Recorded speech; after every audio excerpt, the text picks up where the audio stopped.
भगवान शिव की कृपा और करुणा कथा मंडप में विराजमान सभी ब्राह्मण, संत, गुरुजन, साधु, सन्यासी, तपस्वी, साधक, उपासक जो भगवान की अविरल भक्ति में अपने जीवन को लगाए हैं और भगवान की भक्ति और मुक्ति की पावन रसमय कथा का लाभ ले रहे हैं। बड़ी मुश्किल से मानव के देह में भक्ति का प्रवेश हो पाता है।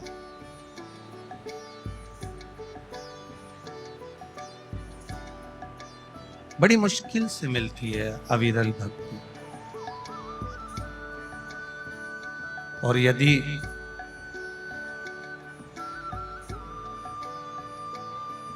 एक बार हमारे जीवन में भक्ति का प्रवेश हो जाए, भक्ति हमारे भीतर अगर विराजमान हो जाए, तो फिर मुक्ति की चाहत जीव के हृदय में या चित्त में नहीं रहती। जब भक्ति बढ़ती है, विश्वास बढ़ता है, भरोसा बढ़ता है, तो कहीं ना कहीं परमात्मा की अविरल कृपा हम जैसे जीवों पर होती ही है। और सबसे मूल है अविरल भक्ति को प्राप्त करना,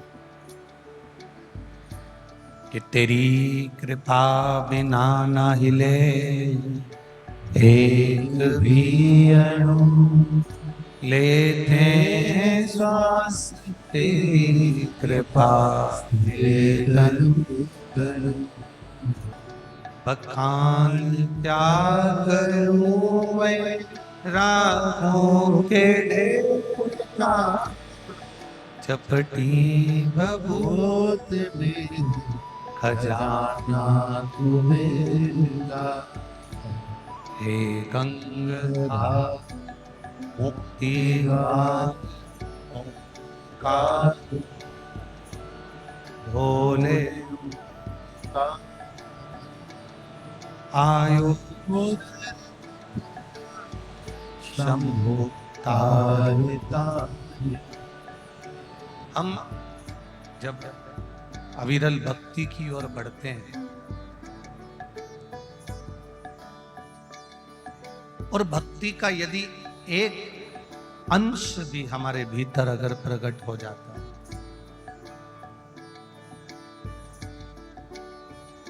तो हमको मुक्ति का कोई यत्न करने की जरूरत नहीं पड़ती। जब भक्ति भीतर प्रकट हो जाती है और भक्ति का बल बढ़ जाता है, तो देवादिदेव महादेव खुद मुक्ति देने के लिए हमारे पास पहुंच जाते हैं। हमको मुक्ति का यत्न करने की जरूरत नहीं। महाराज,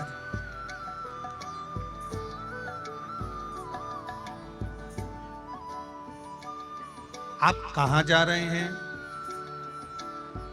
आप किस स्थान पर जा रहे हैं? कहां बैठ रहे हैं? किस जगह पर जा रहे हैं? आपका शरीर कहां पहुंच रहा है, उसकी मूलता नहीं। ये चित्त, ये आत्मा, ये मन सही जगह पहुंच रहा है कि नहीं पहुंच रहा, वो मूल है।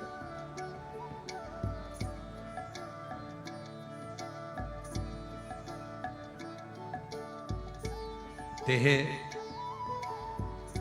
इस शरीर से हम कमाते बहुत हैं, एकाग्रित भी कर लेते हैं, पर अगर देह कमाते कमाते कमाते कमाते कमाते कमाते अगर खराब हो गई, देह अगर बेकार हो गई, देह में अगर कोई रोग लग गया, तो जिस धन को कमाकर हमने एकत्रित किया, वो धन एक क्षण में इस शरीर के रोग को मिटाने में लग जाता, क्षण भर। एक बात आप लोगों से कहना चाहेंगे, इस तपती हुई गर्मी में, धूप में, सवेरे 7-7, 6-6 बजे से आप लोग यहां पर आकर बैठे हो। 3 घंटे की कथा है, आधा घंटा आशीष भैया ले लेते हैं, 2.5 घंटा बचता है, उसमें भी एक दूसरे को चिल्लाने में, बोलने में समय बर्बाद ना करते हुए अपना पेट्रोल लगा कर आए हो, डीजल लगा कर आए हो, घर छोड़ कर आए हो, उसकी 2.5 घंटे की कथा को अपने दिल में ऐसा बिठा लो कि मेरा महादेव तुम्हारी झोली भर कर यहां से। और बीच बीच में जितने भी लोग इधर उधर खंबे में या कहीं खड़े हैं, किसी को देखने में परेशानी हो रही है, तो आप बैठ जाओ, ठीक है, आप लोग अपने स्थान पर बैठ जाओ। अगर किसी को कष्ट हो रहा है आपके कारण, तो आप वहां पर बैठ जाओ, जिससे आप लोग कथा का लाभ ले सकें। बड़ी मुश्किल से, ना जाने कौन सा भाग्य होगा बदनावर वालों का, जो ये कोटेश्वर में शिव महापुराण की कथा का आयोजन हो रहा है। ये तो शिव की कृपा।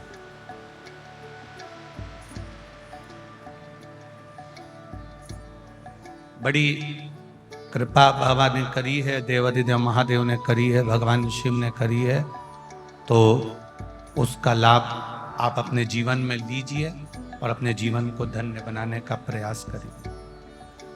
शिव कथा करें। ब्रह्मा जी ने सृष्टि की रचना करी है। कभी कभी अच्छा कर्म करते करते भी व्यक्ति के मन में कहीं अहंता का भाव प्रकट हो जाता। यज्ञ करो, अनुष्ठान करो, कथा करो, ब्राह्मण भोज कराओ, भंडारा कराओ, कन्या भोज कराओ, मंदिर बनवाओ, कुआं खुदवाओ, तालाब बनवाओ, बावड़ी बनवाओ, या किसी के लिए कोई सत्कर्म करो, पर शिव महापुराण की कथा कहती है कि जो तुमने करा उसका अभिमान हमारे जीवन में नहीं आना चाहिए, नहीं तो हमारा करा गया पुण्य सब क्षण भर में नष्ट हो। कोई ये ना सोचे किसी और वाला महाराज कथा कर रहा है या आप कथा सुन रहे हो या सिसोदिया जी कथा करवा रहे हैं। ये तो शिव की कृपा कहीं सिसोदिया परिवार पर हुई, शिव की कृपा आप पर और हम पर हुई, इसलिए ये पावन कथा कोटेश्वर बाबा की पावन धरा पर अपन श्रवण कर रहे हैं। सौभाग्य वाली बात है, किस्मत वाली बात। उसकी कृपा नहीं होती तो आप और हम इस जंगल में नहीं बैठे।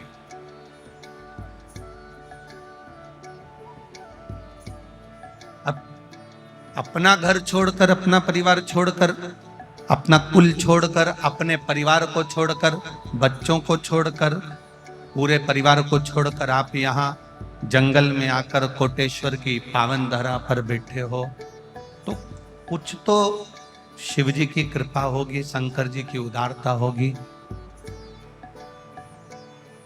बगीचे में जो फूल अच्छा होता है उसी को तोड़ा जाता है। जो फूल दिखने में भी अच्छा ना हो, जिस फूल में सुगंध भी ना हो, जो फूल किसी काम का नहीं है, जिस फूल की कोई महत्वता नहीं, जिस फूल की कोई आनंदता नहीं, उस फूल को कोई नहीं तोड़ता। जब आप आपको जो फूल अच्छा लगता है आप उसे तोड़कर अपने पास रखते हो, उसी तरह संपूर्ण पृथ्वी, संपूर्ण भूमंडल, ब्रह्मा ब्रह्म लोक में रहते हैं, भगवान विष्णु वैकुंठ लोक में रहते हैं, इंद्र इंद्र लोक में रहते हैं, और मेरे देव अधिदेव महादेव इस मृत्यु लोक में रहते हैं। मृत्यु लोक में भगवान शिव को जो अच्छा लगता है, मेरा महादेव उसको पकड़कर अपना बना लेता है। वो पुष्प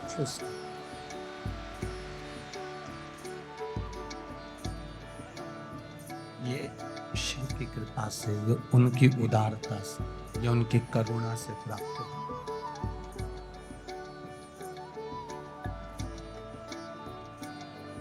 कभी जीवन में देवाधिदेव महादेव को एक लोटा अगर जल चढ़ाया है, शिव जी के मंदिर तक आप गए हैं, शिवालय तक आप गए हैं, शंकर भगवान की चौखट तक आप गए हैं, तो शिव ने आपको थामा, पकड़ा, उसने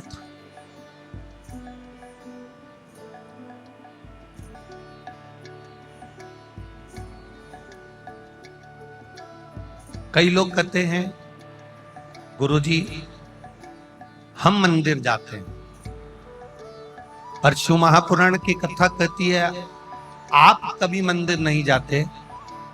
देवाधिदेव महादेव आपको बुलाते हैं तब आप जाते हो, नहीं तो आप मंदिर भी नहीं जा सकते। आप ये जरूर कहते हो कि हम मंदिर जाते हैं, मैं रोज मंदिर जाती हूँ, मैं रोज आराधना करती हूँ, मैं रोज पूजन करती हूँ, मैं रोज अर्चना करती हूँ, मैं रोज भगवान की सेवा करती हूँ, मैं रोज भगवान की आराधना करती हूँ। जब तक वो ना चाहे तब तक आप नहीं कर सकते। उसकी कृपा नहीं होगी तब तक आप मंदिर भी नहीं जा सकते। उसकी करुणा नहीं होगी तब तक आप उसका गुणगान नहीं गा सकते। ब्रह्मदेव भगवान विष्णु से कहते हैं कि आपके पिता कौन है?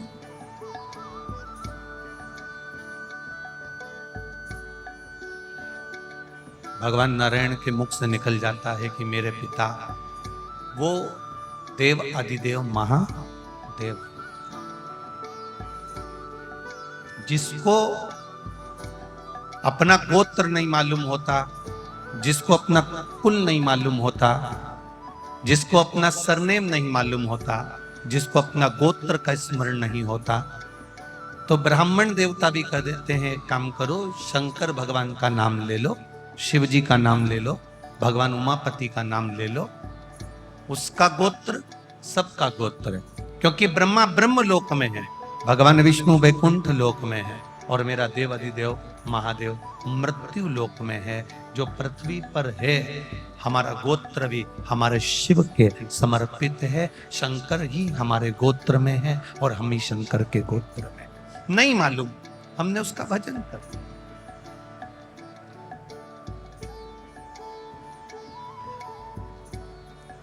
अर्जुन से हमको एक बात सीखना चाहिए। अर्जुन का एक निर्णय सबसे प्रबल निर्णय था, और अर्जुन ने सबसे बड़ा अगर कोई निर्णय लिया था तो वो एक निर्णय लिया था कि मुझे कृष्ण चाहिए, कृष्ण मेरे हो जाए। ये अर्जुन का निर्णय था।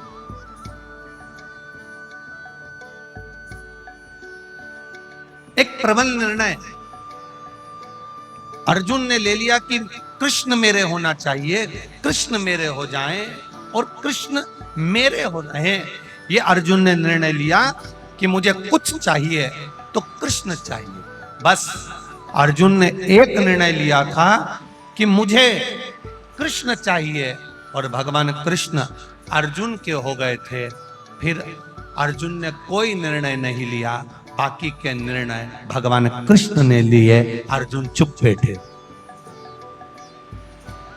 फिर अर्जुन ने कोई निर्णय नहीं लिया, जितने निर्णय लिए वो भगवान कृष्ण ने लिए।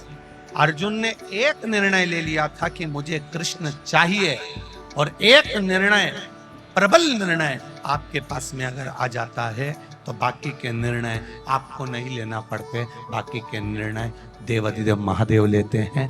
आप कृष्ण को चुन लिए, आपने राम को चुन लिया, आपने शिव को चुन लिया, आपने रामायण को चुन लिया, आपने श्रीमद् भागवत को चुन लिया, आपने शिव महापुराण को चुन लिया। आपने एक निर्णय ले लिया कि शिव मेरे हैं, मैं शंकर के मंदिर जाती हूँ, मैं शंकर को जल चढ़ाती हूँ, शंकर भगवान को एक बेलपत्र चढ़ाती हूँ, शिव जी को एक चावल का दाना समर्पित करती हूँ, शंकर भगवान को एक धतूरा समर्पित करती हूँ, शिव जी को मैं अपना बना रही हूँ। एक निर्णय, आपने एक निर्णय, प्रबल निर्णय ले लिया कि मैंने शिव को अपना बना लिया, मुझे शिव चाहिए।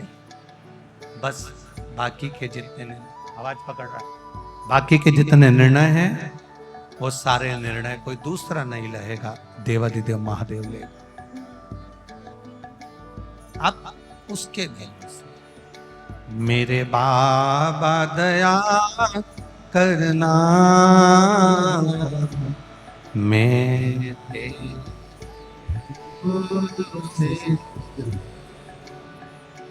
मेरे बाबा दया करना,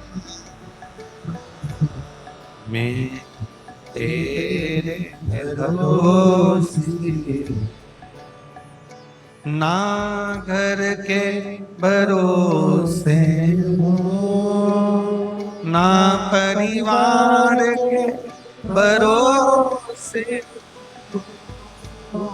ना घर के भरोसे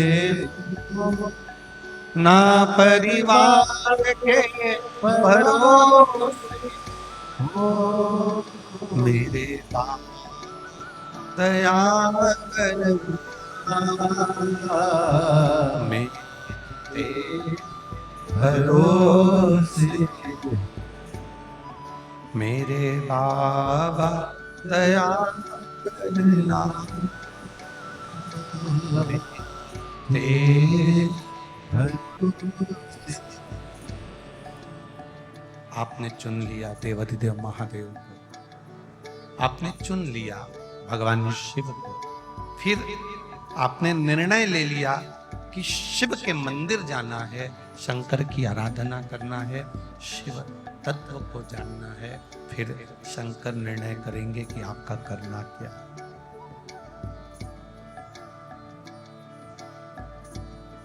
फिर निर्णय वो करेंगे, फिर निर्णय वो लेंगे। ब्रह्मा जी ने भगवान विष्णु से पूछा, आपके पिता कौन है?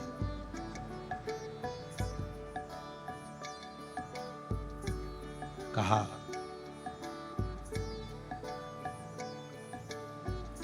जिसने एक पानी के बुलबुले में एक बिंदु के रूप में आकर मुझे दर्शन दिया था, मेरा पिता वही है। एक बिंदु के रूप में जिसने दर्शन,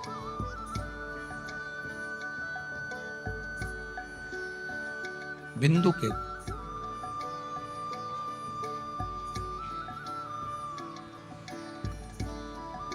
और कोई दूसरा मेरा पिता नहीं। उसी को ज्योतिर्लिंग कहते हैं, उसी को ज्योति स्वरूप कहते हैं, उसी को शिव का शिवलिंग कहते हैं। उसी बिंदु, उसी बिंदु।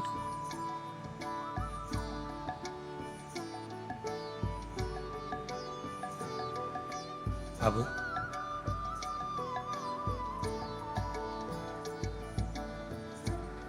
ब्रह्मा जी ने कहा मैं नहीं मानता। ब्रह्मा जी कह रहे मैं इसको नहीं मानता, मुझे आपके पिता का दर्शन करना।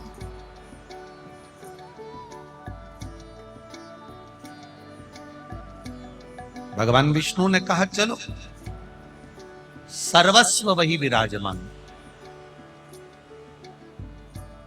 कण कण में वही बैठा हुआ, चप्पे चप्पे में वही बैठा हुआ, हर जगह पर वही बैठा हुआ है। करो दर्शन, चलो मैं करा देता हूं। एक विशाल पर्वत को ब्रह्मा और विष्णु ने घुमाना प्रारंभ करा। ब्रह्मा और विष्णु ने जब विशाल पर्वत को घुमाना प्रारंभ करा, तब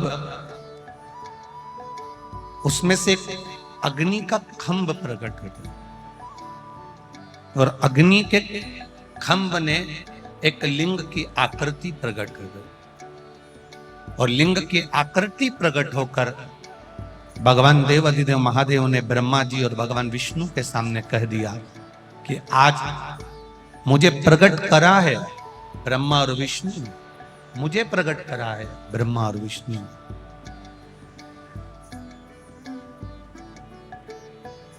ब्रह्मा, मैंने ही भगवान विष्णु को प्रकट करा है। भगवान विष्णु की नाभि से कमल के पुष्प के ऊपर आप प्रकट हुए हो और यह संपूर्ण संसार की रचना आपने करी। तब ब्रह्मदेव के मन में एक भाव जागृत हो गया कि जो शिवलिंग प्रकट हुआ है इसका चरण कहाँ है, जो शिवलिंग प्रकट हुआ है इसके मुख कहाँ है, शिवलिंग प्रकट हुआ इसका सिर कहाँ है, तो उसको ढूंढने का प्रयास करो।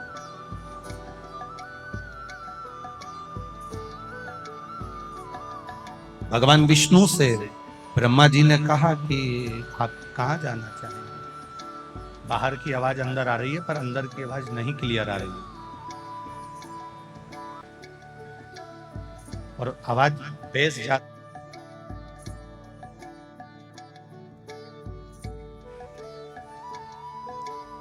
भगवान ब्रह्मा देव भगवान विष्णु से कहे,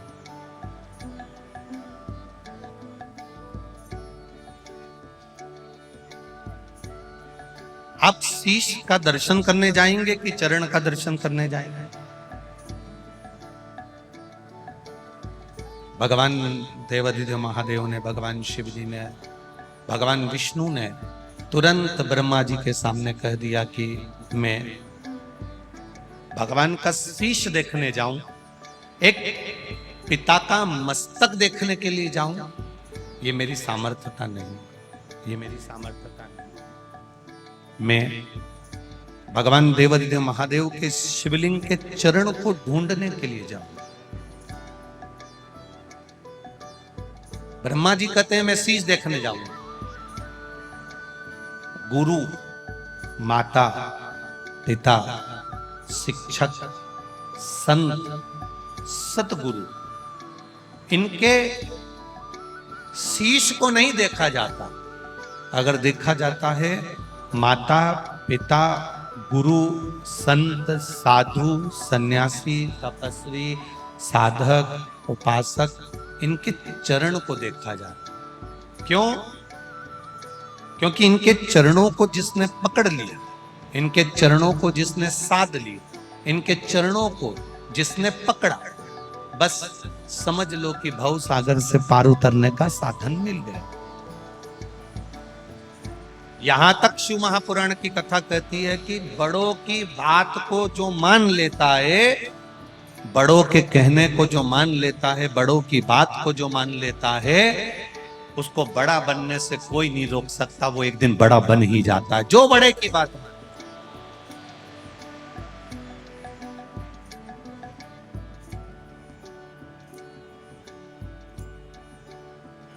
कई बहुओं की आदत रहती है, सास की बात उन्हें बुरी लगती है, ससुर की बात उन्हें बुरी लगती है, घर के बुजुर्ग की बात उन्हें बुरी लगती है, पड़ोसन ने कुछ कहा अच्छी लगेगी, मौसी सास ने कहा अच्छी लगेगी, मामा ससुर ने कहा अच्छी लगेगी, फूफा सास ससुर ने कहा अच्छी लगेगी, दूसरा कह रहा है ना अच्छी लगेगी, पर वही बात अगर सास कहे तो बुरी लगेगी।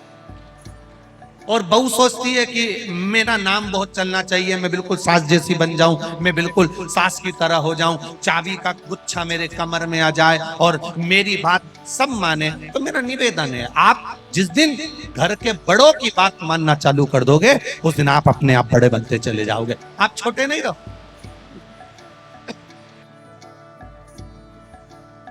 आप छोटे नहीं रहोगे, आप बड़े बनते चले जाओगे, बड़े की ओर, उन्नति की ओर बढ़ते जाओगे।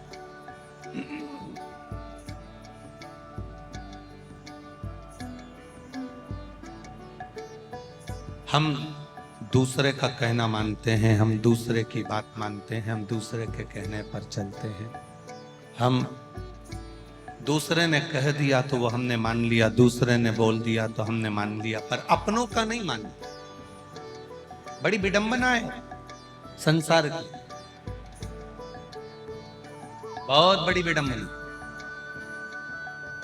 वृद्धाश्रम में जाते हैं, वृद्ध लोगों को रोटी खिलाते हैं, वृद्धाश्रम में जाते हैं केला खिला देते हैं, वृद्धाश्रम में जाते हैं बुजुर्गों के पास बैठ जाते हैं, वृद्धाश्रम में जाते हैं बुढ़े लोगों के पास, बुजुर्गों के पास बैठकर उनसे बातें करते हैं, वृद्धाश्रम में जाते हैं खूब अच्छे अच्छे फोटो खिंचवाते हैं, वृद्धाश्रम में जाते हैं खाना खिलाते हुए फोटो खिंचवाते हैं, वृद्धाश्रम में जाते हैं फल देते हुए फोटो खिंचवाते हैं, वृद्धाश्रम में जाते हैं उनके पलंग पर बैठकर उनसे बात करते हुए फोटो खिंचवाते हैं।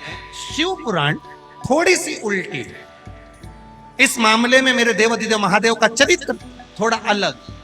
मेरा देवादिदेव महादेव कहते हैं वृद्धाश्रम में जाकर बूढ़े को बुजुर्गों को भोजन करा रहे हो, वृद्धाश्रम में जाकर केले खिला रहे हो, वृद्धाश्रम में जाकर उनके पलंग पर बैठकर उनसे बात करते हुए फोटो खिंचवा रहे हो, और अपने व्हाट्सएप पर, अपने स्टेटस पर, अपने फेसबुक पर, अपने यूट्यूब पर, अपने गूगल पर, अपने इंस्टाग्राम पर डाल रहे हो। जरूरी यह है कि वृद्धाश्रम के बुजुर्ग के पास जाने से पहले घर में जो बुजुर्ग है उसके पास 15 मिनट बैठना सीख जाओ तो आपका जिंदगी सवर जाए।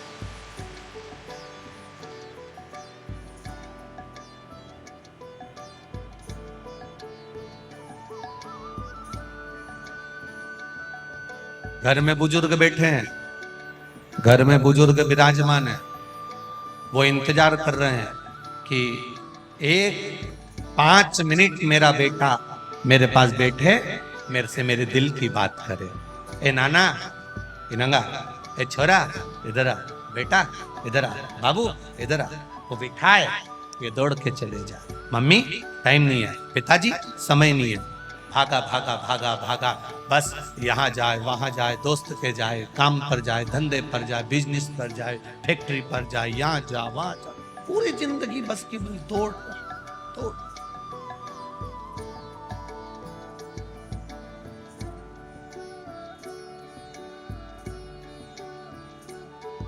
प्रत्येक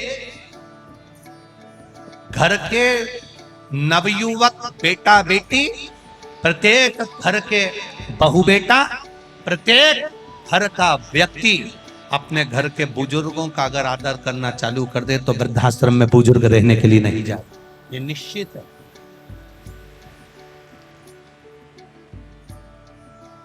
दूर के ढोल, फिर लोग कहते हैं सीहोर वाला महाराज मालवा में फिर ताने देना चालू कर देता है। अब तुम सोचो जरा, विचार करिएगा जरा, अपने भीतर उतारिए।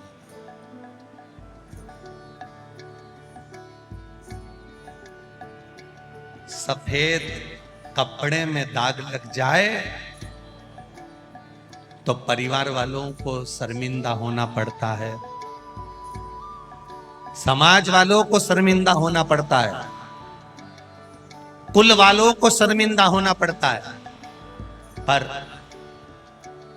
संत का चोला, भगवान को मानने वाला, पूजन करने वाला, गेरुआ पहनने वाला और संत का चोला पहनने वाला, और उस संत के चोले पर अगर दाग लग जाए तो देश को शर्मिंदा होना पड़ता है, समझना है।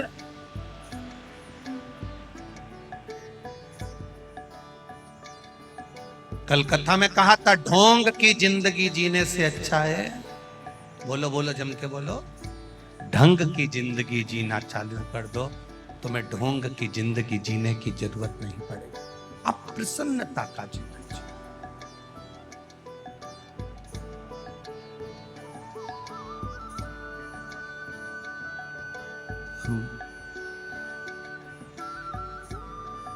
भगवान का भजन कर रहे हैं, हम भगवान का कीर्तन कर रहे हैं, हम भगवान का मंत्र जाप कर रहे हैं, हम भगवान का स्मरण कर रहे हैं, 4-4 घंटा बैठकर हम भगवान का पूजन कर रहे हैं, इसके बाद भी भगवान हम पर प्रसन्न क्यों नहीं होता? कारण क्या है? क्योंकि हमने शरीर से परमात्मा को बुलाना चाहा, परमात्मा को पाना चाहा, पर मन से नहीं बुला पाए।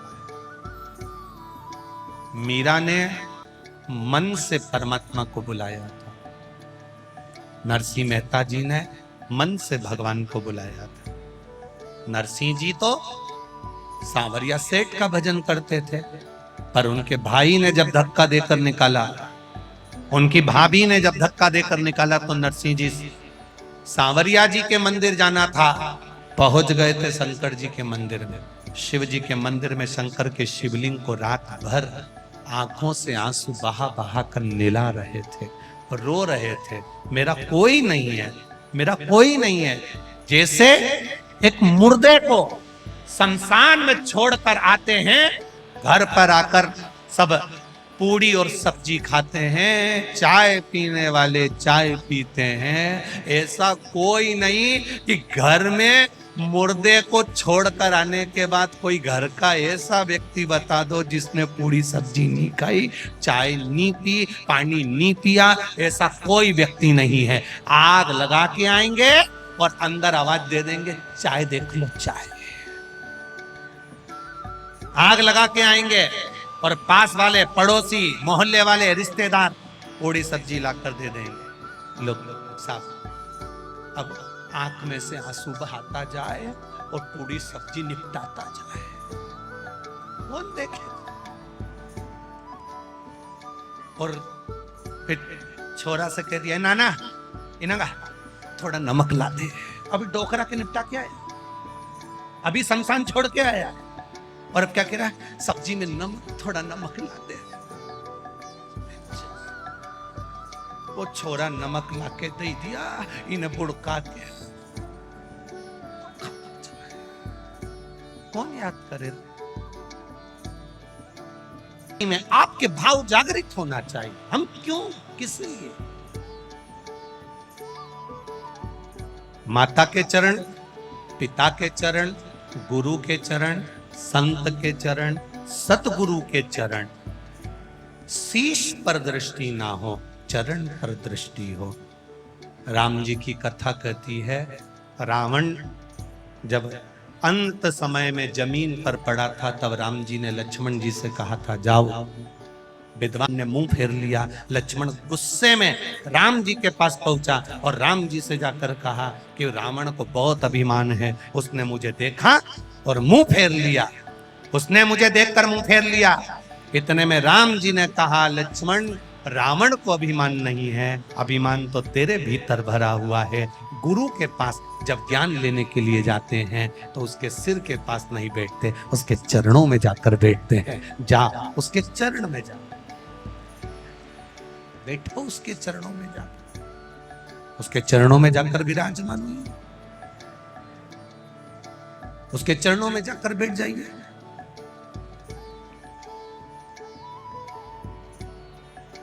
जमीन पर दरार पड़ती है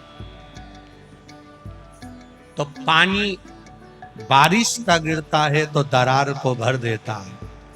कपड़ा फटता है तो सुई से सिला जा सकता है। शरीर में घाव लग गया तो मल्लम से भरा जा सकता है।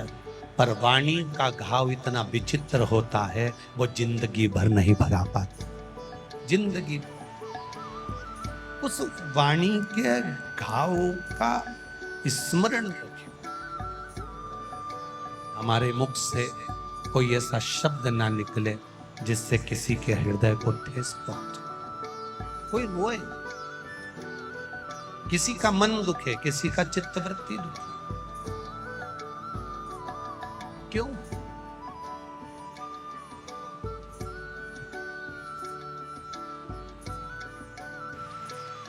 लाखों की संख्या में आयो, लाखों की संख्या, जो विश्वास लेकर आयो, जो भरोसा लेकर आयो, ना जाने इतने सारे शहर छोड़कर, बड़े बड़े नगर छोड़कर ये शिव महापुराण ये जंगल में क्यों पहुंची, ये तो हमको भी नहीं मालूम। पर विश्वास कहता है कि कुछ आपकी झोली भरने के लिए आई होगी, कुछ कृपा करने के लिए आई। हमको भी नहीं। पूरे कोटेश्वर के आसपास देखो तो कोई मकान नहीं मिलेगा, कोई घर नहीं मिलेगा, जंगल ही जंगल है।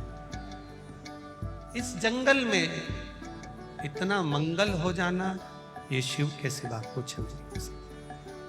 बहुत दूर दूर से आप लोग गाड़ियां भरा भरा कर लेकर आ रहे हो।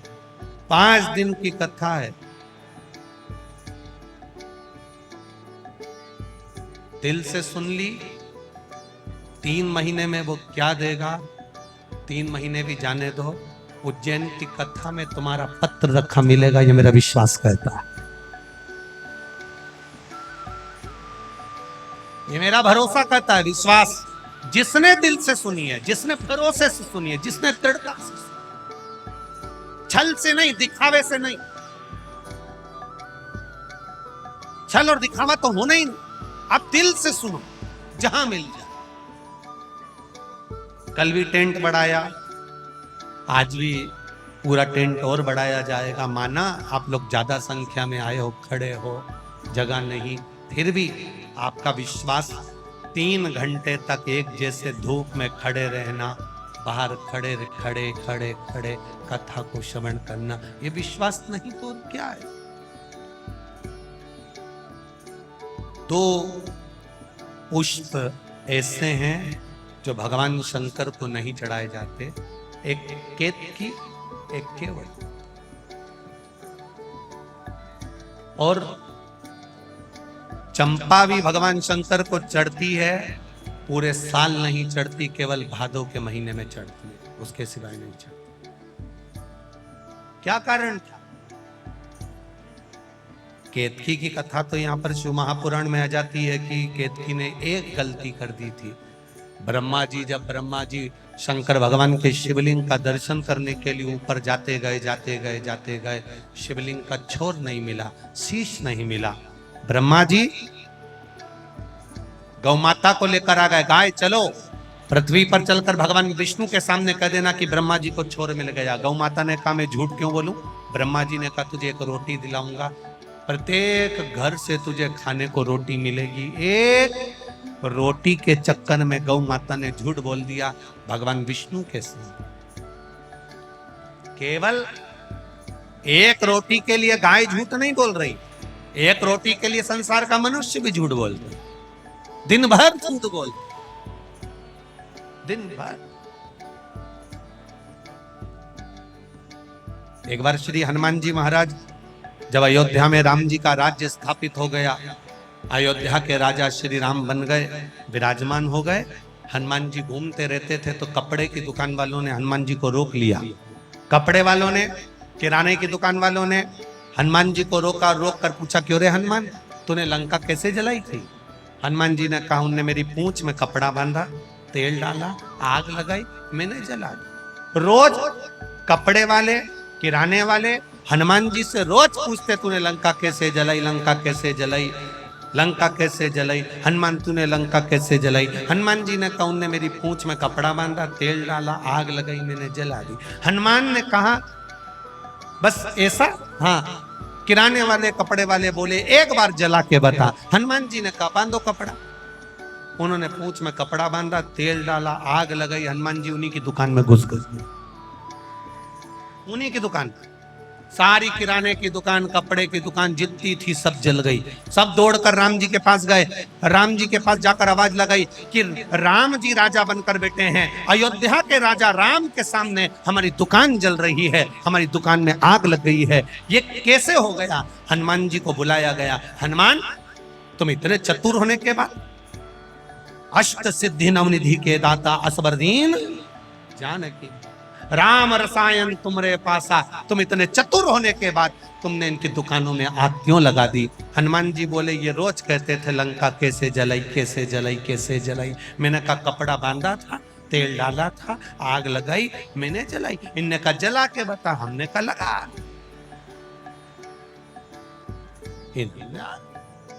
तो तूने इनकी दुकान क्यों जलाई? तो हनुमान जी बोले इनकी दुकान लंका से कम है क्या? 1 रुपए की चीज 10-10 रुपए में बेचे तो आग ऐसे ही लगाऊंगा। शिव कथा कह रही, भगवान शंकर का संवाद कह रहा है, शिव महापुराण की कथा कह रही है, शिव तत्व कह रहा है, शंकर भगवान का चरित्र कह रहा है, शिव कथा कह रही है। एक रोटी के लिए गौ माता ने झूठ कह दिया, एक रोटी। गाय कहती है कि मैं चलकर बोल दूंगी, पर मेरी वाणी पर विश्वास कौन करेगा। केतकी का फूल लगा था, ब्रह्मा जी ने तोड़ लिया। केतकी के फूल से कहा तू नीचे चलकर बोल देना, ब्रह्मा जी को भगवान शंकर का सिर मिल गया। केतकी का फूल बोला मैं झूठ क्यों बोलूं। ब्रह्मा जी ने कहा मैं तुझे सुगंधित बना के रखूंगा, तू बहुत सुगंध में रहेगा, बहुत सुगंधित रहेगा। ठीक है। भगवान विष्णु से पूछा ब्रह्मा जी ने, आपको भगवान शंकर के चरण मिले हैं क्या? क्या भगवान शिव के चरण मिले? नहीं। भगवान नारायण ने एक बार सत्य कहा तो शंकर भगवान के शिवलिंग में से आवाज आई, भगवान विष्णु आज से तुम्हारा नाम सत्य नारायण होगा, क्योंकि तुम सत्य बोले। सत्य कहां है तुम? अब ब्रह्मा जी ने कहा कि भगवान विष्णु ने पूछा तुम्हें सिर मिला? हाँ। आकाशवाणी हुई ये ब्रह्मा झूठ बोल रहे। ब्रह्मा जी ने कहा ना मानो तो गौ माता से पूछो।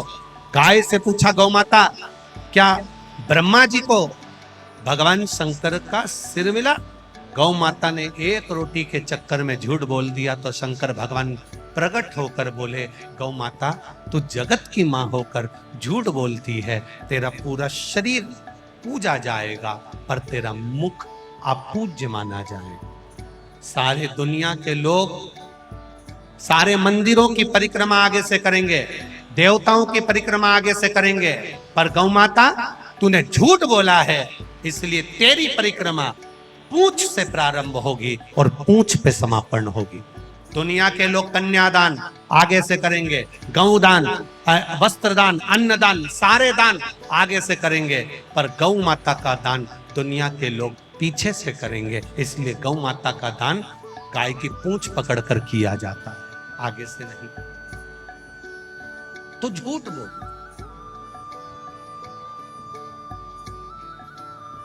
गौ माता ने क्षमा मांगी, गलती गलती, शिव क्षमा भी। केतकी के फूल को ब्रह्मा जी ने कहा इससे पूछो। केतकी के फूल को भगवान विष्णु ने लिया और पूछा, बोल केतकी ब्रह्मा जी को सिर मिल गया? केतकी के पुष्प ने कहा हाँ ब्रह्मा जी को सिर मिल गया। देवाधिदेव महादेव प्रकट होकर कहते हैं, रे केतकी के पुष्प तूने देवाधिदेव महादेव के सामने झूठ बोला है, मैं तुझे श्राप देता हूं, सारे देवताओं पर चढ़ेगा और देवाधिदेव महादेव पर कभी नहीं चढ़ेगा। अगर भूल से भी केतकी का फूल मुझ पर चढ़ गया तो 1000 गौ हत्या के बराबर दोष लग जाएगा। इसलिए केतकी का फूल शिव पर नहीं चढ़ता। तो झूठ बोला। शिव महापुराण की कथा कहती है सारी दुनिया में जाकर झूठ बोलोगे चल जाएगा, सारे संसार में जाकर झूठ बोलोगे चल जाएगा, पर शंकर भगवान के ओटले पर, शिव जी की चौखट पर, शिव महापुराण में शंकर के द्वार पर, शिव की चौखट पर, शंकर भगवान के मंदिर में, शंकर भगवान की देहली पर, शंकर भगवान के ओटले पर, शंकर भगवान की चौखट पर अगर मुख से एक झूठ निकल जाता है तो जिंदगी में बुढ़ापा पलंग पर सड़ सड़ के निकलता है, अच्छे से नहीं निकलता। एक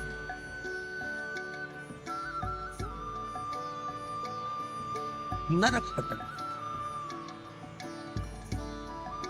आपका भजन, आपका विश्वास, आपकी श्रद्धा आपको वहां से निकालकर परमात्मा तक ले जा सकते। एक पत्र आया है देखिए,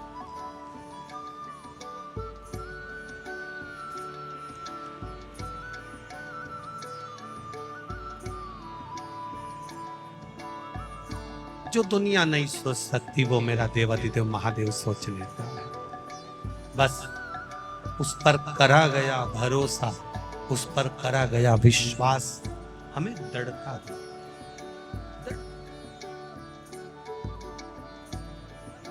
शंभु शरणे मांगो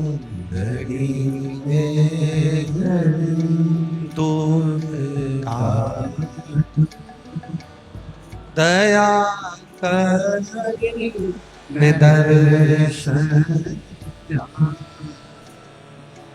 आप जितने विश्वास के साथ में आए,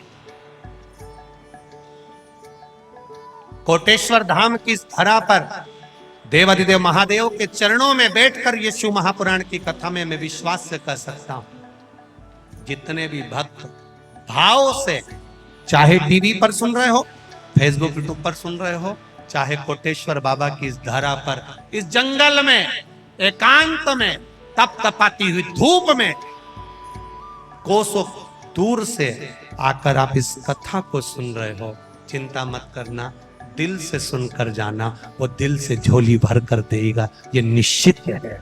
खाली नहीं छोड़, वो खाली नहीं छोड़, देता चल।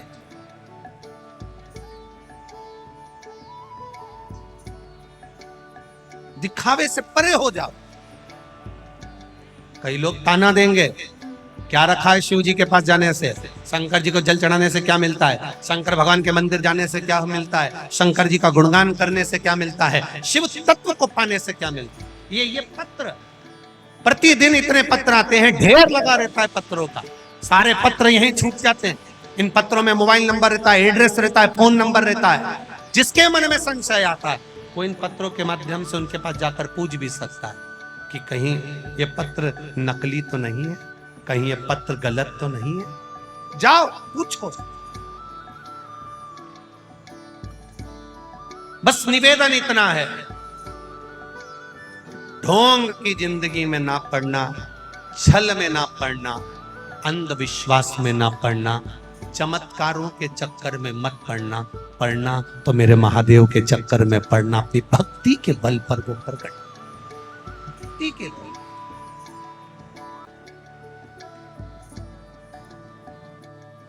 जितना बन सके उतना विश्वास, उतनी भक्ति धारण करनी, विश्वास धारण,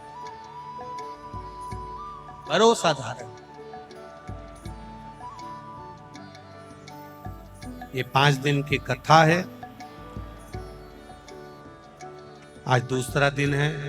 पंचपुष्प कथा चल रही है। 4 अप्रैल से उज्जैन बड़नगर रोड पर, उज्जैन की पावन धरा पर, माँ छिपरा के तट पर, महाकाल की नगरी में कालाधिपति जिसने समय बनाया, पल बनाया, घड़ी बनाई, नक्षत्र बनाया, उस महाकाल की नगरी में कथा सुनने का मौका मिलेगा 2 बजे से 5 बजे तक। उस उज्जैनी में कुछ लोग पूछ रहे थे उज्जैन में कथा है, उसकी कोई विशेष बात। हमने कहा विशेष बस इतना ही है कि घड़ी खराब होती है तो उसको कपड़े की दुकान पर लेकर नहीं जाते, किराने की दुकान पर लेकर नहीं जाते, जिसने घड़ी बनाई है उसकी दुकान पर लेकर जाते हैं। तो जिसने पल बनाया, नक्षत्र बनाया, समय बनाया, काल बनाया, उस महाकाल के दरवाजे पर कथा सुनने को मिल रही है। तो घड़ी तो सुधारेंगे, घड़ी सुधरे। अब घड़ी की दुकान पे घड़ी जाएगी।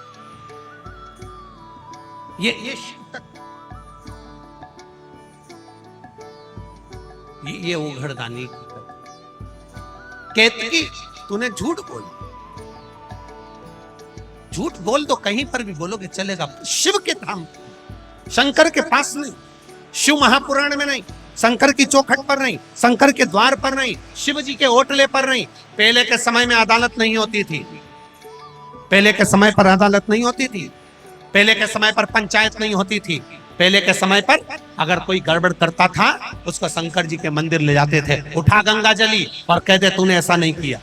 केवल शंकर के मंदिर ले जाकर बिठा देते, उठा गंगा जली, तूने ऐसा करा कि नहीं करा, उठा गंगा जली, तू ये बोला कि नहीं बोला। क्यों? क्योंकि शंकर के मंदिर में अगर झूठ बोला जाता है तो जिंदगी पूरी नरक से बदतर, बुढ़ापा सड़ सड़ के निकलता है। डॉक्टर कह देते हैं अंतिम समय चल रहा है, इसको घर ले जाओ, घर पर भी 1-2 साल ऐसे ही निकल जाते हैं। पौए हर बार गीता जी सुनाती है तो भी मरते ही नहीं। गंगा जली 4-5 बार पिला दी तो भी प्राण नहीं छूटते, गाय दान करा दी तो भी प्राण नहीं छूटते, सब कुछ कर दिया इसके बाद भी प्राण नहीं छूटते। पंडित जी से जाकर पूछा, ससुर जी बड़े बीमार पड़े, सासू जी बड़ी बीमार पड़ी, दादा ससुर बड़े बीमार पड़े, हमारे नाना ससुर बड़े बहुत बीमार पड़े, इनकी मुक्ति कैसे होगी, कारण क्या है, कैसे होगा? गीता जी सुना दी, मोक्ष कथा सुना दी, सब कुछ सुना दिया, पर मुक्ति नहीं। उसका कारण क्या है? केवल एक कारण है कि किसी शंकर के मंदिर के ओटले पर बैठकर गप्पे मारते मारते झूठ बोल दिया होगा। और झूठ की जो सजा है वो साधारण नहीं, वो सहज नहीं।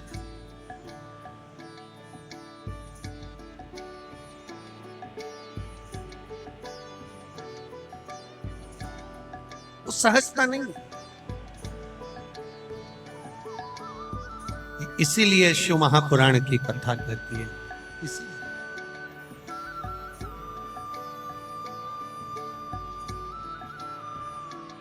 भगवान शंकर के वीरन भक्त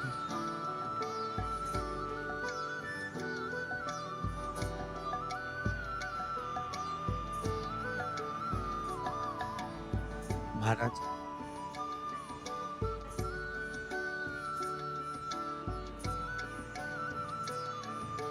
केतकी सारे देवताओं पर चढ़ेगी, शंकर पर कभी नहीं चढ़ी।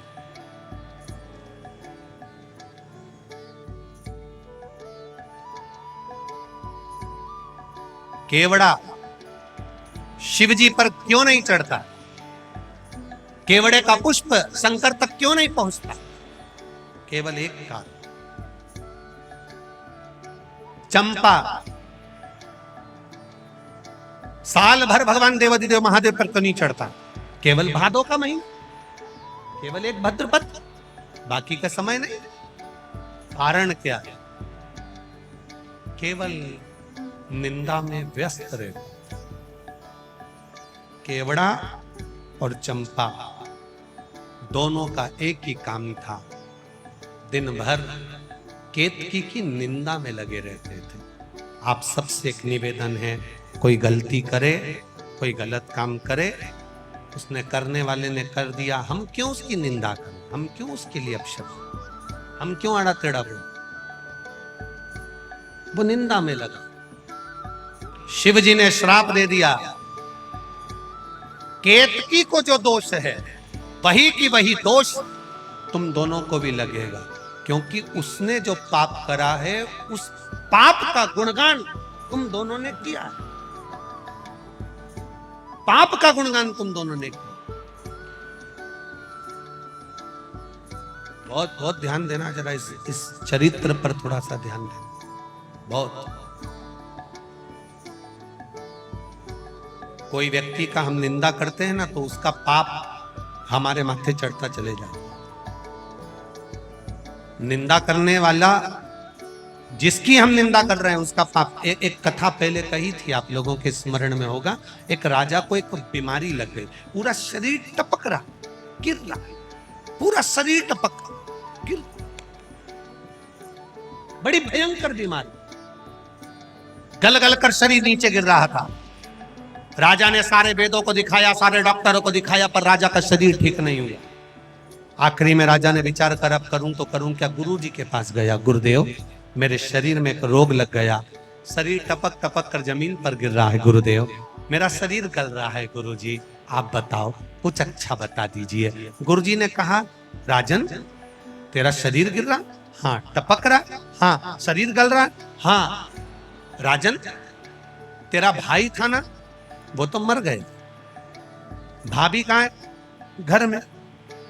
राजन एक काम कर, जहां जिस कक्ष में तेरी भाभी सोती है उस कक्ष के बाहर रात्रि के समय पर जाकर दरी बिछाकर सोना चालू कर दे। किसी को बताना मती, किसी को बोलना मती, किसी से कुछ कहना मती, बस भाभी के कमरे के बाहर जाकर सोना चालू कर दे। ठीक है महाराज, इससे अच्छा हो जाऊंगा? बिल्कुल अच्छा हो जाएगा, जा सो। अब गुरु जो बताता है बड़ा विचित्र बताता है। दुनिया के लोगों को भले लगता है क्या शंकर जी को जल चढ़ाने से ऐसा हो सकता है, क्या बेलपत्र चढ़ाने से ऐसा हो सकता है, क्या धतूरा चढ़ाने से ऐसा हो सकता है, क्या शहद चढ़ाने से ऐसा हो सकता है, क्या चावल का दाना चढ़ाने से ऐसा हो सकता है, क्या शंकर जी के मंदिर में सफाई करने से, शिव जी के मंदिर को धो देने से शंकर के मंदिर को साफ कर गया, उसके कमरे में जाकर भाई मर गया और राजा भाभी के कमरे में जाकर सो। एक दासी ने दूसरी से कहा, दूसरी ने तीसरी से कहा, तीसरी ने चौथी से कहा, चौथी ने पांचवी से कहा। बात पूरे नगर में फैल गई। लोग राजा को गालियां देने लगे, अपशब्द कहने लगे, ताना देने लगे, आड़ा टेढ़ा कहने लगे, कोसने लगे, खूब अपशब्द कहने लगे। राजा धीरे धीरे धीरे धीरे राजा का शरीर अच्छा होते चले गया, राजा का शरीर ठीक होते होते चला गया। राजा एक नारियल लेकर, श्रीफल लेकर गुरुजी के पास पहुंच गया। गुरुजी, किसी डॉक्टर की दवाई नहीं लगी, किसी वेद की औषधि नहीं लगी, केवल भाभी के कमरे के बाहर सोने से मेरी बीमारी ठीक हो गई। कैसे हो गई? गुरुजी ने कहा, राजा तेरा पाप बहुत बढ़ गया था, उस पाप को समाप्त करने के लिए तेरी निंदा करवाना प्रारंभ करी, तेरी बुराई करवाना प्रारंभ करी। दुनिया के लोगों ने जब तुझे गाली देना चालू करा, अपशब्द कहना चालू करा, बुराई करना चालू करा, निंदा करना चालू करा, तो तेरा रोग, तेरी बीमारी अपने आप समाप्त हो गई। तेरा रोग मिट गया, तेरी बीमारी समाप्त। तुम देखना, अपने अपने घरों में देखना,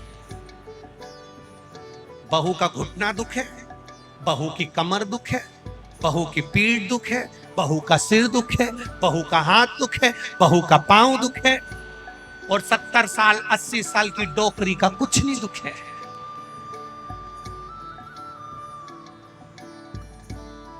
वो बूढ़ी अम्मा का कुछ नहीं दुखता, वो माता का कुछ नहीं दुखता।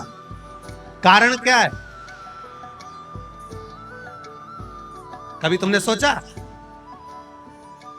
अरे ओ बदनावर वालों, कभी विचार करा कि सास का कुछ नहीं दुखता?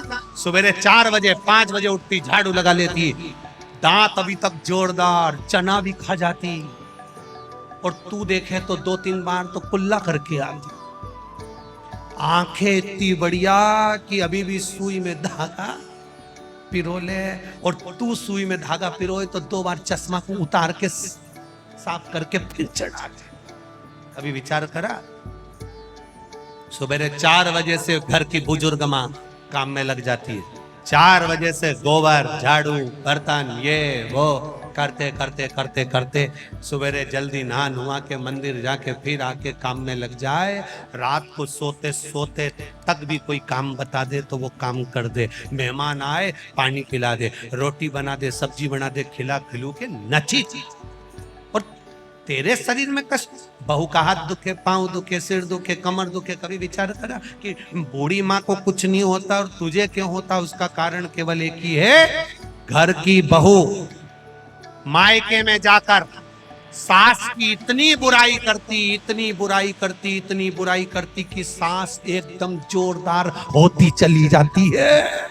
सास बीमारी नहीं होती क्योंकि बुराई करते करते करते करते उसके पूरे रोग, पूरी बीमारी समाप्त। इसलिए सास होन आज भी एकदम ओल्ड इज गोल्ड, आज भी।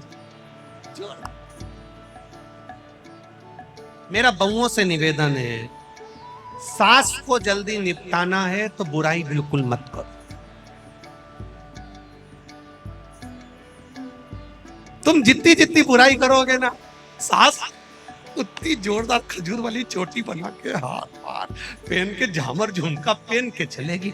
और तुम बुराई करना बंद कर दोगे तो सांस भी धीरे धीरे धीरे धीरे धीरे धीरे फिर पलंग पे मिलेगी। अगर तुम जितनी बुराई करोगे उतनी वो रसोई घर में मिलेगी।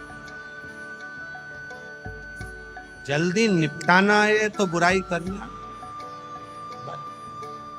मत। क्यों?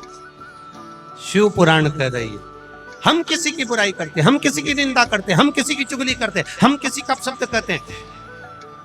केवड़े ने और चंपा ने केतकी के फूल की बुराई करी, और वो बुराई करी इतनी करी इतनी करी इतनी करी इतनी करी कि शंकर जी ने कह दिया इसका पाप इसके माथे चढ़ जाए। ये भी पापी कहना, इसको भी दोष लगे, इसको भी चढ़ाने वाला दोष ग्रसित होगा। केवल उसका पाप इसके माथे चढ़ गए।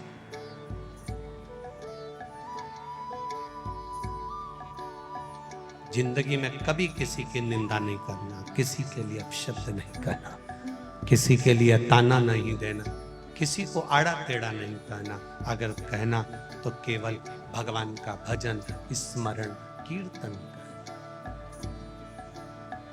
केवल।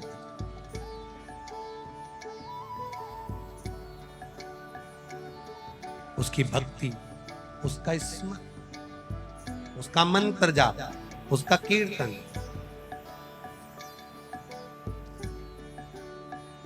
और उसकी भक्ति में जितना रम सकते हो, उसके भजन में जितना रम सकते हो उतना। महाराज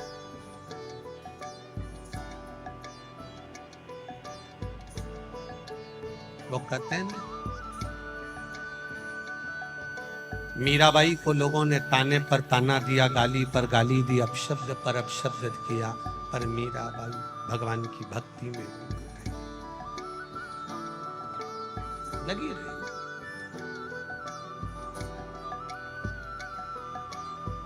मीरा भगवान की अविरल भक्ति में, अविरल भक्ति में लगी।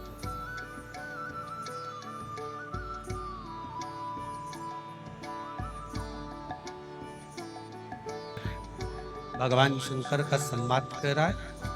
चंपा ने, केवड़े ने, दोनों ने खूब निंदा करी, और निंदा करने के कारण इन दोनों को भी वही दोष लगा जो केतकी को।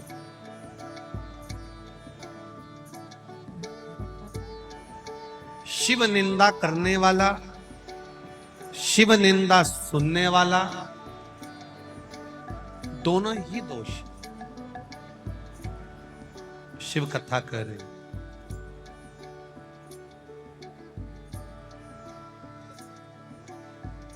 भगवान पर भरोसा करोगे तो तर जाओ, दुनिया पर भरोसा करोगे तो एक ना एक दिन खड्डे में डूब के मर जाओ। परमात्मा पर करा गया भरोसा, परमात्मा पर करा गया विश्वास आपको तार दे, डूबने नहीं देता, उतार दे।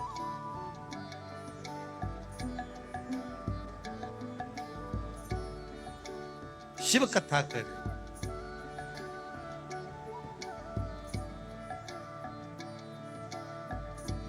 जिस पुष्प में सुगंध नहीं थी,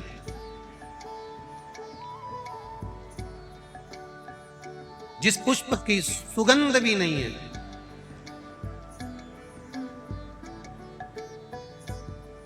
और जहर भी बहुत भरा हुआ है, कोई गंध नहीं उसमें, कोई सुगंध नहीं उसमें,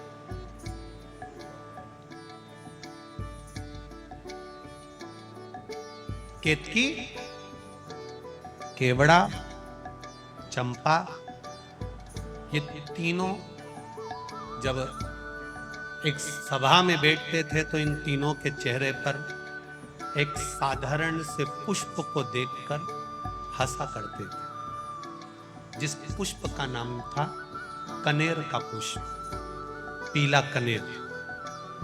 मैं आस्था चैनल के कार्यकर्ताओं से कहूंगा कि पीला कनेर के पुष्प का दर्शन अवश्य कराएं, जो शंकर भगवान को अति प्रिय है। पंच पुष्प में से दूसरे नंबर का पुष्प है। पहले नंबर का कौन सा था? कल कथा में वर्णन किया था। कौन सा? पारिजात, हार श्रृंगार जिसको बोलते। दूसरे नंबर का है कनेर, जो जहर से परिपूर्ण है। पीला कनेर टीवी के माध्यम से आप दर्शन कर रहे होंगे, फेसबुक यूट्यूब पर कथा को सुन रहे हैं तो उस पर देख रहे होंगे। एलसीडियां जो लगी हुई हैं, एलईडियां, उस पर भी आप लोग आराम से दर्शन कर रहे होंगे। पीला कलर,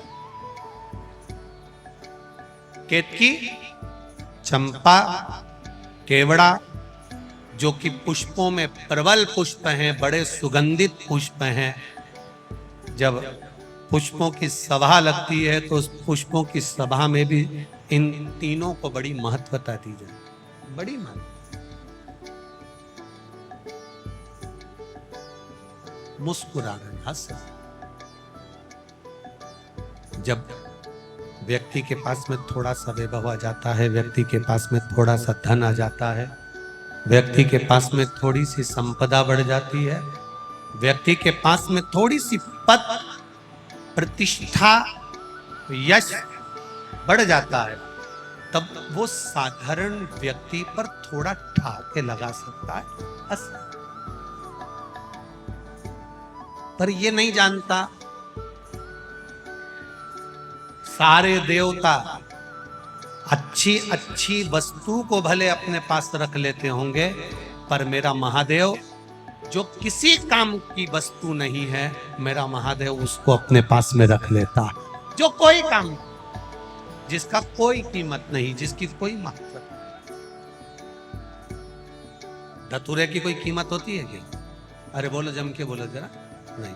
बेलपत्र की कोई कीमत, डमरू की कोई कीमत, त्रिशूल की कोई कीमत, सांप की कोई कीमत, भभूति भस्म की कोई कीमत, मुंडमाला की कोई कीमत, जिसकी कोई कीमत ही नहीं है, जिसको दुनिया ने नकार दिया, जिसको दुनिया ने धक्के मारकर निकाल दिया।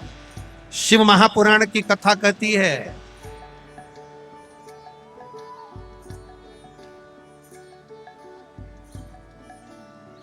दुनिया धक्के मार दे चलेगा, संसार के लोग धक्के मार दे चलेगा, कोई दिक्कत नहीं, क्योंकि दुनिया की तो आदत है। जो बच्चा माँ की गोद में पड़ा रहता है वही माता की छाती पर लात मारता है। ये तो रीति, ये नियम है। जो माँ की गोद में पड़ा हुआ है वही माता की गोद में लात चलाता है, माता की छाती पर लात मारता है। बाल्यावस्था में ये हमें सीख देता है। संसार के लोग धक्का मार सकते हैं, संसार के लोग अपशब्द कह सकते हैं, संसार के लोग ताना दे सकते हैं, संसार के लोग आपको गाली दे सकते हैं, संसार के लोग आप पर उंगली उठा सकते हैं, पर यदि कनेर विषैला है, कनेर का फूल सुगंध नहीं है, कनेर के पुष्प में कोई सुगंध नहीं, कोई तत्व नहीं पड़ा है। केतकी हंस रही है, केवड़ा हंस रहा है, चंपा हंस रहा है। दुनिया के लोग जिस पर हंसते हैं, दुनिया के लोग जिस पर उंगली उठाते हैं, दुनिया के लोग जिससे नफरत करते हैं, मेरा महादेव उससे प्रेम करता है, मेरा महादेव उसको प्यार दे दिया धक्का।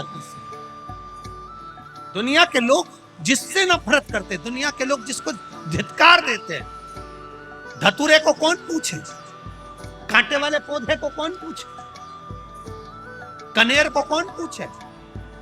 कोई पशु पक्षी नहीं खाता कनेर के। विष भरा है, आंकड़े में विष भरा, मंदार में विष भरा है। समी के पत्ते कांटों में पैदा होते हैं, बेलपत्री का पत्ता कांटों में पैदा होता है।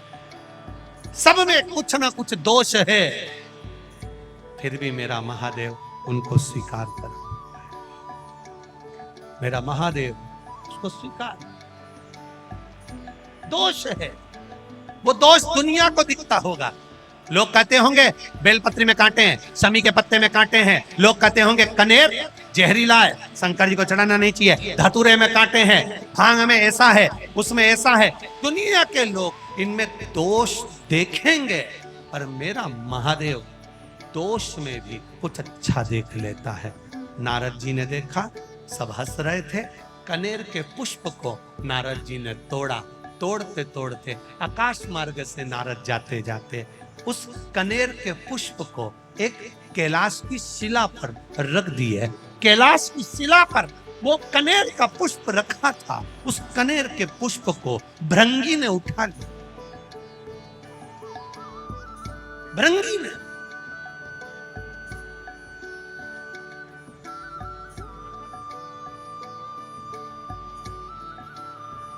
और भृंगी उस कनेर के पुष्प को उठा लेती। श्रृंगी ने देखा कि भृंगी ने कनेर का पुष्प उठाया। श्रृंगी ने आवाज लगा कर कहा, भृंगी क्या कर रहे हो? भृंगी कह रहे हैं,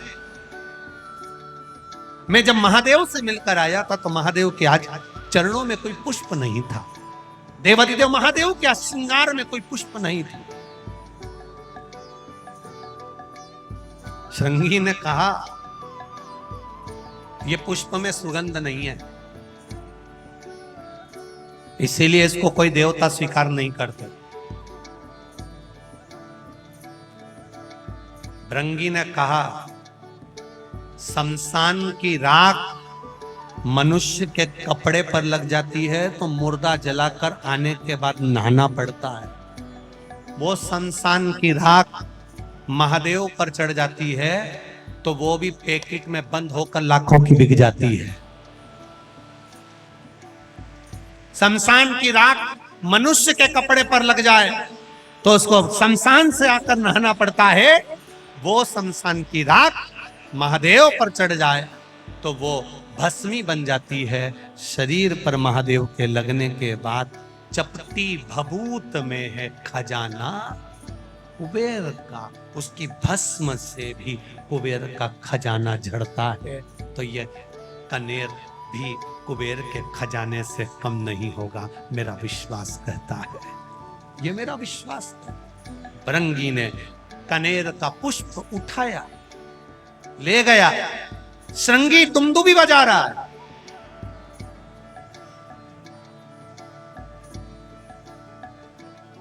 श्रृंगी दुमदुमी बजा रहा है। देवी भागवत कह रही है, कुर्म पुराण कह रही है। कुर्म पुराण का 24वां अध्याय कह रहा है, भृंगी ने पुष्प उठाया और श्रृंगी दुमदुमी बजा रहा है।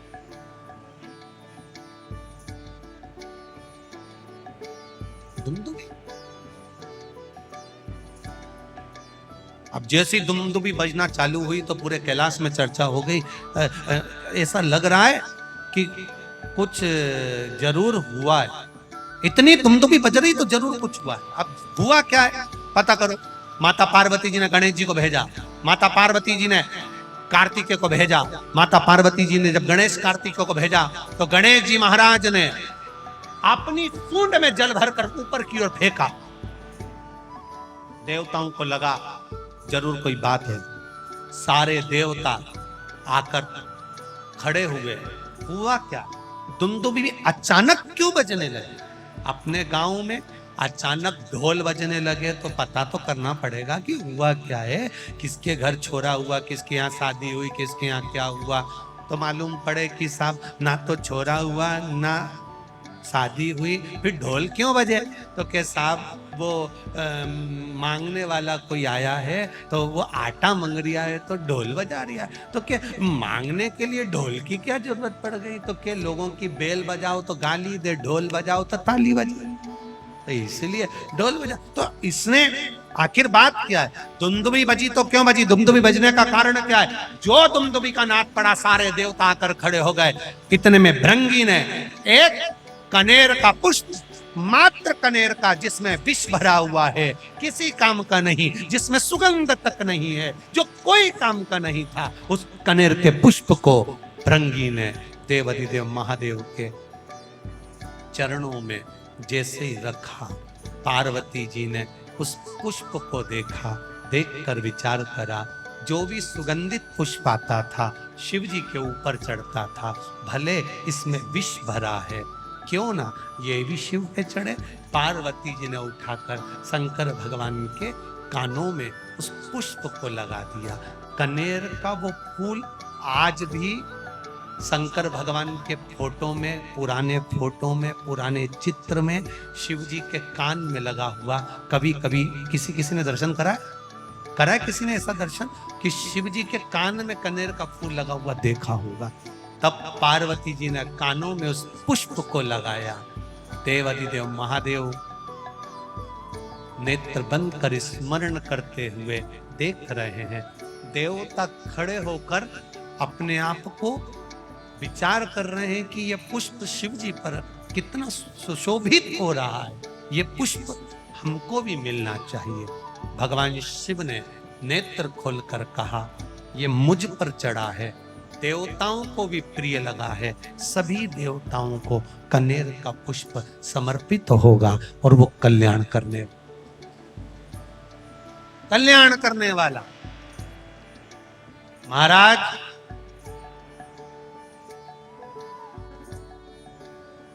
जहां पर पति और पत्नी के संबंध बेकार हो जाते हैं, विवाद हो जाता है, अदालत में बात पहुंच जाती है, परिवार वालों पर दहेज का केस चालू हो जाता है, कहीं ना कहीं किसी ना किसी रूप में कार्रवाई चालू हो जाती है।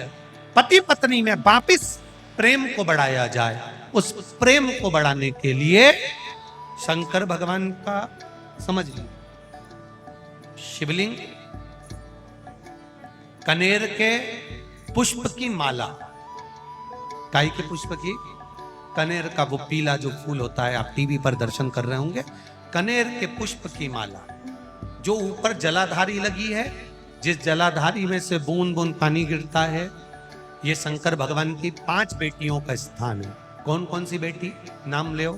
जया, विषहरा, श्यामली बारी, दौतली और 5वें नंबर की देव। ये शिव जी की 5 लड़की हैं जो पानी बूंद बूंद नीचे गिरा रही हैं।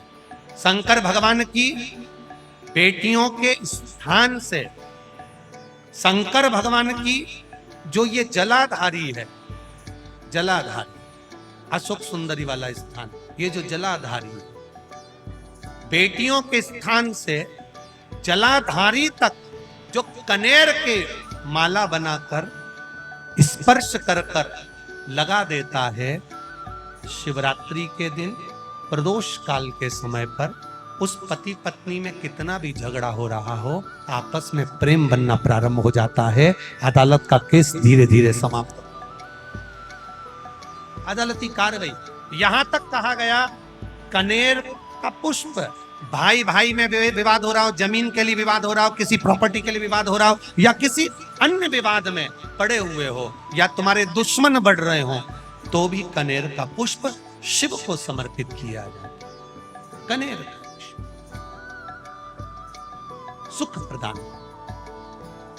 आनंद, जिसको कोई ना पाए उसको मेरा महादेव महाराज। खाली ना जाता कोई दर से तुम्हारा, मैं भी खड़ा हूं नंदी अपने हृदय से लगा कि राजा उठा। शिव कथा कल कोई माता जी ने पत्र लिखा था, उसमें लिखा था गुरुजी हमारे पत्र नहीं पढ़ते। पत्र बहुत सारे रहते हैं, हम प्रयास करेंगे कल की कथा में आपके पत्रों को भी लिया जाए। नए पत्र आएंगे, उसके साथ आपके पत्र भी कल की कथा में हम लेंगे, प्रयास करेंगे। भगवान शिव की कथा कर। दूसरे नंबर का पुष्प, पहला कौन सा है बोलते जाओ? पारिजात। दूसरा कनेर का पुष्प, सुख प्रदान करता, आनंद देता, शिव को प्रियता में भी। महाराज भगवान शंकर और माता पार्वती जी का मंगल विवाह हो रहा है। जोरदार ताली बजाकर शिव पार्वती के मंगल विवाह का दर्शन करेंगे।